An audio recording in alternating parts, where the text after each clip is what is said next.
আলাইকুম। সকালবেলা উঠে বিছানা গুছিয়ে নিয়েছি এন্ড এই বিছানার চাদরটা নিয়েছি western dress collection Facebook page থেকে। কালারটা মাশাআল্লাহ কম্বিনেশন অনেক সুন্দর। তো তারপরে হচ্ছে বাগানে চলে আসলাম। বাগানের উপর দিকটায় আমার এই ফুলটাই আছে, আর হচ্ছে গাঁদা ফুলগুলো কে যেন ছিঁড়ে ফেলেছে। আজকে হচ্ছে জুম্মার দিন, আই মিন শুক্রবার, ফ্রাইডে। আজকের প্রকৃতিটা মাশাআল্লাহ অনেকটাই সুন্দর। আজকে হচ্ছে ওই নারিকেল গাছের ওই পাশটা দেখায়নি, আমার বাড়ির এই পাশটা দেখালাম। আজকে ব্রেকফাস্টে ছিল ভাত, ডিম ভাজা, পুঁই শাক ভাজি, আলু ভর্তা এন্ড হচ্ছে ওইটা কি ভর্তা যেন বলে, হ্যাঁ শুটকি ভর্তা আর পটলের চোকলা ভর্তা ছিল। তো এখন হচ্ছে আমি বাইরের দিকটায় যাব। তো দেখতে পারতেছেন আমি কিন্তু ভালো করে খাবার টাবার খেয়ে নিয়েছি, অজু করে তাড়াতাড়ি নামাজটা কমপ্লিট করে এখন আপনাদের সামনে চলে আসলাম। তাসবিহ করছি।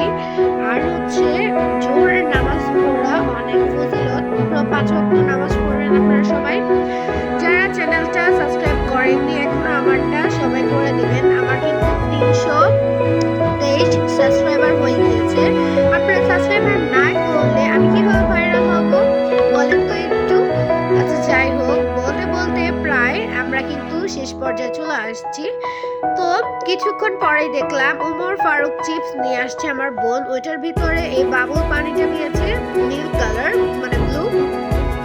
অনেক সুন্দর কিন্তু এই বাবল পানিটা। তো তারপর আমি একটু ফুলিয়ে দেখছিলাম কেমন তার নমুন। তো অনেক সুন্দর ছিল কিন্তু গাইস, আপনারা সবাই কিন্তু দেখবেন। আর হচ্ছে আনন্দ পাঠ, আমি কিন্তু একজন সপ্তম শ্রেণীর শিক্ষার্থী গাইস। তো দেখতে পারতেছেন আমি পদ্ম লেখার জোর এই মানে গল্পটা পড়ছি। আমার এই গল্পটা অনেক ভালো লেগেছে। এটা অনেক সুন্দর একটি গল্প, আপনারা না পড়লে বুঝতে পারবেন। তো এই ভিডিওটা হচ্ছে আমার কাজিন করে দিয়েছে। তো তারপরে হচ্ছে এই জিনিসটা পড়ার পরে আমার এমন একটা অনুভূতি কাজ করছিল, মানে রাজার একটা, মানে কি বলবো এটা বোঝাতে পারবো না। আপনারা সবাই পড়বেন সপ্তম শ্রেণীর এই গল্পটি, পদ্ম লেখার জোয়ারে। তো এত সুন্দর এই গল্পটা মাশাআল্লাহ, না বললেই নয়। তো গাইস আপনারা কিন্তু সবাই যে যেখানে আছেন তাড়াতাড়ি আমার চ্যানেলটাকে সাবস্ক্রাইব করে দিবেন। তারপরে হতে আমি কিন্তু বলতে বলতে শেষ পর্যায়ে চলে আসছি পড়ার।